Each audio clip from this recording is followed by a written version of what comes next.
This aggression was a violation against our sovereignty and a blatant violation that is unjustified of international law. But the whole world was shocked because of the circumstances of this heinous act, which we have classified as state terrorism.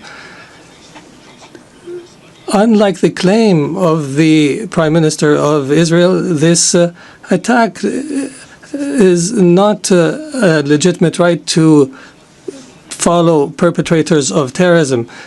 It is an act of a diplomacy that is dedicated to political assassinations, and it undermines any diplomatic efforts aimed at ending the genocide against the people in Gaza.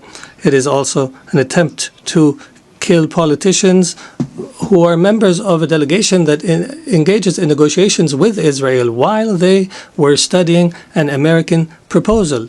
As you know, Qatar hosts, as a mediator during the negotiations, hosts delegations of Hamas and Israel. Qatari mediation has, in fact, achieved, in cooperation with Egypt and the USA, the release of hostages. And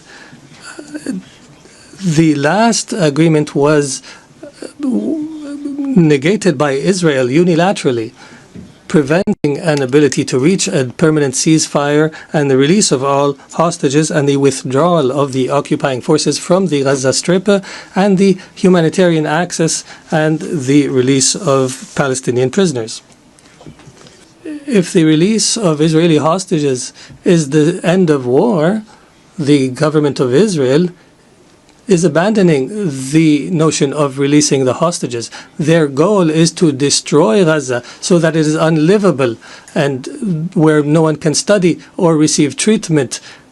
In other words, end the viability of the Gaza Strip to displace its population. Therefore, the Israeli leader wants to continue war. He believes in what is called Greater Israel. He believes that war is an opportunity to expand settlements and to change the status quo in the holy sites in Al-Quds Sharif. He also